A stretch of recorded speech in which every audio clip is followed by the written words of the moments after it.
Hi நண்பர்களே, இந்த நாள் இனிய நாளாக அமைய வாழ்த்துக்கள். எப்படியாவது ஹிந்தி படிச்சிடணும்னு ஆசையோட நம்ம சேனலை பார்த்துட்டு இருக்கிற உங்கள் எல்லோருக்கும் வணக்கம். நாம் கண்டிப்பாக தெரிஞ்சு வச்சுக்க வேண்டிய முக்கியமான வாக்கியங்களுக்கு ஹிந்தியில் எப்படி சொல்கிறதுன்னு தான் இந்த வீடியோவில் நாம் படிக்க போகிறோம். ஃபஸ்ட்டாக நாம் படிக்க போகிற வாக்கியம் நாம் அடிக்கடி யூஸ் பண்ணக்கூடியது தேவையில்லாமல் கத்தாத. தேவையில்லாமல் கத்தாத அப்படின்னு சொல்லுவோம், பார்த்துருக்கீங்களா? அதுக்கு ஹிந்தியில் எப்படி சொல்லணும்னா ஃபால்தூக்கா சில்லாவோ மத். ஃபால்தூக்கா சில்லாவோ மத். ஃபால்தூக்கா அப்படின்னா தேவையில்லாமல், சில்லாவோ மத் அப்படின்னா கத்தாதே. சில்லாவோனா கத்து, சில்லாவோ மத் அப்படின்னா கத்தாதே அப்படின்னு அர்த்தம். ஸோ தேவையில்லாமல் கத்தாத அப்படின்னு நமக்கு யாருக்கிட்டையாவது சொல்லணும்னா ஃபால்தூக்கா சில்லாவோ மத் அப்படின்னு சொல்லலாம். அதே இது ஃபால்தூக்கா மத் சில்லாவோ இப்படியும் சொல்லலாம். அடுத்து கவனமாக செய். ஏதாவது ஒரு வேலையை செய்துட்டு இருக்கும்போது யாராவது வந்து சொல்லுவாங்க, பார்த்துருக்கீங்களா, கவனமாக செய் அப்படின்னு. அதுக்கு ஹிந்தியில் எப்படி சொல்லுவாங்கன்னா தியான் சே கரோ. தியான் சே கரோ. தியான் அப்படின்னா கவனம், தியான் சே அப்படின்னா கவனமாக, செய் அப்படின்னு சொல்கிறதுக்கு கரோ அப்படின்னு நிறைய வாட்டி பார்த்துருக்குறோம்.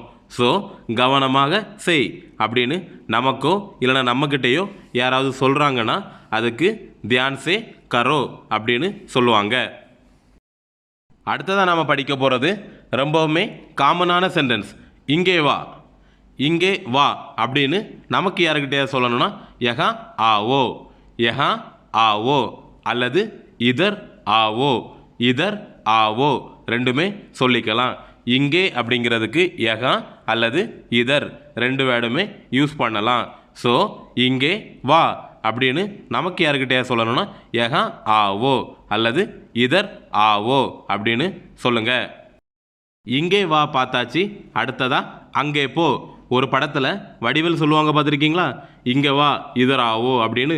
அதே தான் இங்கேயும் அங்கே போ அப்படின்னு சொல்கிறதுக்கு ஹிந்தியில் வஹா ஜாவோ. வஹா ஜாவோ அல்லது உதர் ஜாவோ. உதர் ஜாவோ. இதில் அங்கே அப்படின்னு சொல்கிறதுக்கு வஹா அல்லது உதர் ரெண்டுமே யூஸ் பண்ணிக்கலாம். போன்னு சொல்கிறதுக்கு ஹிந்தியில் ஜாவோ. ஸோ அங்கே போ அப்படின்னு நமக்கு யாருக்கிட்டே சொல்லணும்னா வஹா ஜாவோ அல்லது உதர் ஜாவோ அப்படின்னு சொல்லணும். அடுத்ததா இங்கே பார், அதாவது இங்கே பாரு அப்படின்னு சொல்லுவோம், பார்த்துருக்கீங்களா? அதுக்கு ஹிந்தியில் எப்படி சொல்லுவாங்கன்னா யஹா தேக்கோ. யஹா தேக்கோ. இங்கே வாக்கு என்ன சொன்னோம், யஹா ஆவோ. இங்கே பாருனா யஹா தேக்கோ. புரிஞ்சுதா? இங்கே அப்படின்னு சொல்கிறதுக்கு யஹா அல்லது இதர் ரெண்டுமே சொல்லிக்கலாம். பாரு அப்படின்னு சொல்கிறதுக்கு ஹிந்தியில் தேக்கோ. ஸோ இங்கே பாரு அப்படின்னு நமக்கு யாருக்கிட்டே சொல்லணும்னா யஹா தேக்கோ அல்லது இதர் தேக்கோ அப்படின்னு சொல்லுங்க. இங்கே பாரு இப்போ தான் நாம் பார்த்தோம். அடுத்ததா அங்கே பாரு. அங்கே பாரு அப்படின்னு சொல்கிறதுக்கு ஹிந்தியில் எப்படி சொல்லணும்னு நீங்கள் தான் சொல்ல போகிறீங்க. இங்கே பாரு அதுக்கு யஹா தேக்கோ பார்த்தோம். அங்கே பாரு அதுக்கு என்ன வரும்னு நீங்களே கமெண்டில் சொல்லுங்கள், பார்க்கலாம். அடுத்ததாக நாம் பார்க்க போகிற வார்த்தை கீழே உட்கார். கீழே உட்காரு அப்படின்னு சொல்லுவோம், பார்த்துருக்கீங்களா? அதுக்கு ஹிந்தியில் எப்படி சொல்லுவாங்க தெரியுமா? நீச்சே பைட்டோ. நீச்சே பைட்டோ. கீழே அப்படின்னு சொல்கிறதுக்கு ஹிந்தியில் நீச்சே. உட்காருன்னு சொல்கிறதுக்கு ஆல்ரெடி நம்ம நிறைய வாட்டி பார்த்துருக்கோம், பைட்டோ. கீழே உட்காரு அப்படின்னு நமக்கு யாருக்கிட்டே சொல்லணும்னா நீச்சே பைட்டோ. நீச்சே பைட்டோ அப்படின்னு சொன்னால் போதும். கீழே உட்காரு பார்த்தாச்சு. அடுத்ததா சேரில் உட்காரு. சேரில் உட்காருன்னு சொல்லுவாங்க, பார்த்துருக்கீங்களா? அதுக்கு ஹிந்தியில் எப்படி சொல்லுவாங்கன்னா குர்சிமே பைட்டோ. குர்சிமே பைட்டோ. குர்சி அப்படின்னா சேரு, சேரில் அப்படின்னு சொல்கிறதுக்கு குர்சிமே அல்லது குர்சி பர் ரெண்டுமே சொல்லலாம்.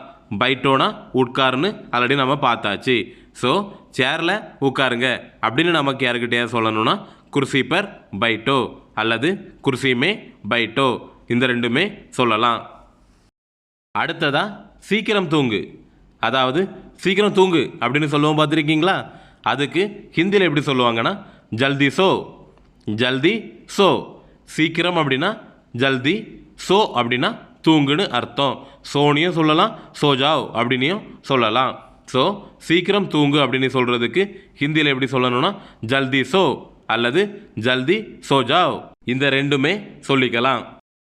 நெக்ஸ்ட்டு சாப்பாடு நல்லா இருக்கு. ஏதாவது விருந்துக்காரங்க வீட்டுக்கு போயிருக்கும்போது அவங்க கொடுக்குற சாப்பாடு நல்லா இல்லாட்டியும் அவங்கக்கிட்ட நாம் சாப்பாடு நல்லா இருக்குது அப்படின்னு சொல்லுவோம் பார்த்துருக்கீங்களா? அந்த சாப்பாடு நல்லா இருக்குது அப்படின்னு அவங்கக்கிட்ட சொல்கிறதுக்கு கானா அச்சா ஹே, கானா அச்சா ஹே அப்படின்னு சொன்னால் போதும். ஸோ சாப்பாடு நல்லா இருக்குன்னு சொல்கிறதுக்கு எப்படி சொல்லுவீங்க? கானா அச்சா ஹே, கானா அச்சா ஹே அப்படி சொன்னீங்கன்னா அவங்களும் ரொம்ப ஹாப்பி ஆகிடுவாங்க.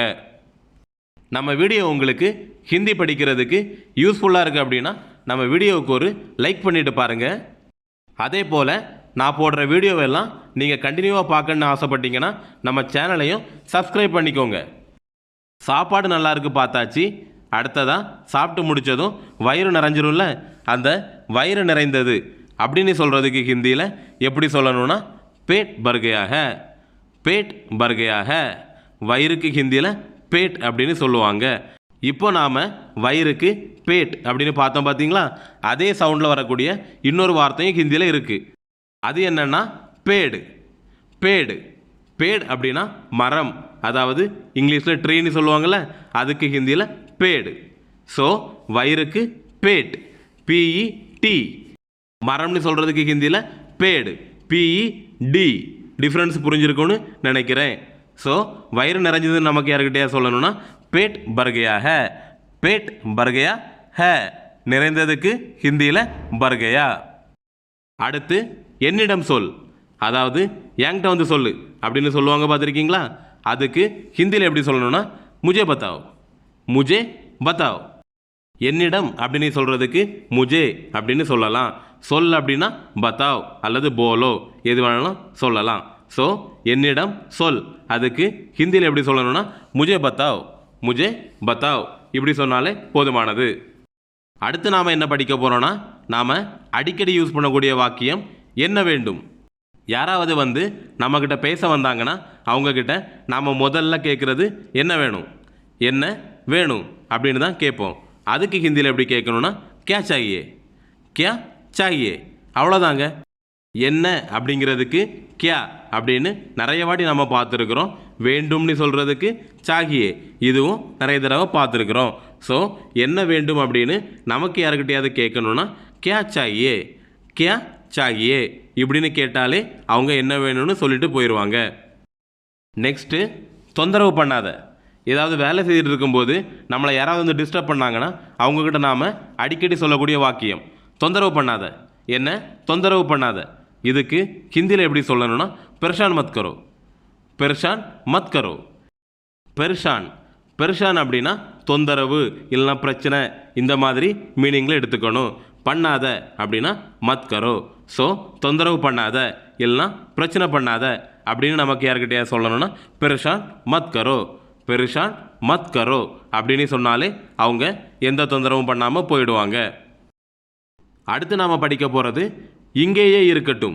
அதாவது நாம் ஏதாவது ஒரு பொருளை எடுத்துக்கொண்டு எங்கேயாவது மாற்றி வைக்க போகும்போது யாராவது சொல்லுவாங்க தெரியுமா, எங்கேயும் மாற்றி வைக்க வேண்டாம் இங்கேயே இருக்கட்டும் அப்படின்னு. அந்த இங்கேயே இருக்கட்டும் அதுக்கு ஹிந்தியில் எப்படி சொல்லணும்னா எஹி ரேனதோ, எஹி ரேனதோ. எஹி அப்படின்னா இங்கேயே, இருக்கட்டும்னு சொல்கிறதுக்கு ரேனதோ. ஸோ இங்கேயே இருக்கட்டும் அப்படின்னு நமக்கு யார்கிட்டயே சொல்லணும்னா எஹி ரேனதோ அப்படின்னு சொன்னாலே அவங்க புரிஞ்சுக்குவாங்க. அடுத்து நாம் படிக்க போகிறது இதை அங்கே வை. இதை அங்கே வை. ஏதாவது ஒரு பொருளை எடுத்து அங்கே வை அப்படின்னு சொல்லுவாங்க பார்த்துருக்கீங்களா? அந்த இதை அங்கே வை அப்படின்னு சொல்கிறதுக்கு ஹிந்தியில் இஸ்ஸே வஹா ரக்கோ, இஸ்ஸே வஹா ரக்கோ. இதில் இஸ்ஸே அப்படின்னா இதை அப்படின்னு சொல்கிறதா அர்த்தம். அங்கே அப்படிங்கிறதுக்கு ஆல்ரெடி நம்ம முன்னாடியே பார்த்தோம், வஹா அல்லது உதர் ரெண்டுமே யூஸ் பண்ணலாம். ரக்கோ அப்படின்னா வை. ஸோ இதை அங்கே வை அப்படின்னு நமக்கு யார்கிட்டயா சொல்லணும்னா இஸ்ஸே வஹா ரக்கோ அல்லது இஸ்ஸே உதர் ரக்கோ ரெண்டுமே யூஸ் பண்ணலாம். இந்த வீடியோ மாதிரியே நிறைய வித்தியாசமான சென்டென்ஸ்லாம் ஹிந்தியில் எப்படி படிக்கணும்னு எக்ஸ்பிளைன் பண்ணி லாஸ்ட் வீக் ஒரு வீடியோ போட்டிருந்தேன். அந்த வீடியோவோட லிங்க் டிஸ்கிரிப்ஷன்லேயும் ரைட் டாப் கார்னர் ஐகான் பட்டன்லேயும் கொடுத்துருக்குறேன். பார்க்காதவங்க பார்த்து படிச்சுக்கோங்க. அடுத்ததாக நாம் படிக்க போகிறது வெளியே போகணும். அதாவது வெளியே போக வேண்டும் அப்படின்னு சொல்லுவாங்க பார்த்துருக்கீங்களா? அதுக்கு ஹிந்தியில் எப்படி சொல்லணும்னா பாகர் ஜானா ஹை. பாகர் ஜானா ஹை. வெளியே அப்படிங்கிறதுக்கு ஹிந்தியில் பாகர், போகணும் அப்படின்னு சொல்லணும்னா ஜானா. ஸோ வெளியே போகணும் அப்படின்னு நமக்கு யாருக்கிட்டே சொல்லணும்னா பாகர் ஜானா ஹை. பாகர் ஜானா ஹை அப்படின்னு சொன்னாலே போதும். அடுத்ததாக நம்ம படிக்க போகிறது என்னென்னா மழை பெய்யும். அதாவது மழை பெய்யும் அப்படின்லாம் சொல்லுவாங்க பார்த்துருக்கீங்களா? அதுக்கு ஹிந்தியில் எப்படி சொல்லுவாங்கன்னா பாரிஷ் ஹோகா. பாரிஷ் ஹோகா. மழைக்கு ஹிந்தியில் பாரிஷ். ஹோகா அப்படின்னா ஃபியூச்சர் டென்ஸ், பெய்யும், பெய்யலாம், அந்த மாதிரி மீனிங். ஸோ மழை பெய்யும் அப்படின்னு சொல்கிறதுக்கு ஹிந்தியில் எப்படி சொல்லுவீங்க? பாரிஷ் ஹோகா அப்படின்னு சொன்னாலே புரிஞ்சுப்பாங்க. எதுவும் கேட்கக்கூடாது. அதாவது எதுவும் என்கிட்ட கேட்காதீங்க அப்படின்னு நிறைய பேர் சொல்லுவாங்க பார்த்துருக்கீங்களா? அதுக்கு ஹிந்தியில் எப்படி சொல்லணும்னா குச் மத் பூச்சோ. குச் மத் பூச்சோ. எதுவும் அப்படின்னா குச். கேட்கக்கூடாது அப்படின்னு சொல்கிறதுக்கு ஹிந்தியில் மத் பூச்சோ.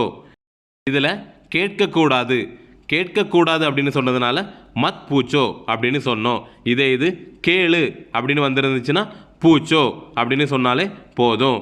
ஸோ எதுவும் கேட்கக்கூடாது அப்படின்னு நமக்கு யாருக்கிட்டே சொல்லணும்னா குச் மத் பூச்சோ.